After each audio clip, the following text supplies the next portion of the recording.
Hello. हम्म. बच्चू कडू साहेब बोलतायत का?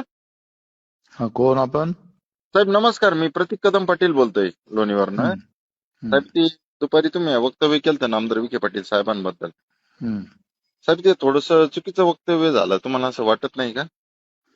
मला एक सांगा, तुम्ही एकाकडे कर्जमाफी तुमचे मुख्यमंत्री जाहीर साहेब मी केली. पण एक शेतकरी पुत्रच आहे साहेब, म्हणजे असं काही, आणि मी लय मोठा शेतकरी नाही, एक 5-6 एकरावरच शेतकरी साहेब, अल्पभूधारक शेतकरी साहेब मी पण. हम्म. हम्म.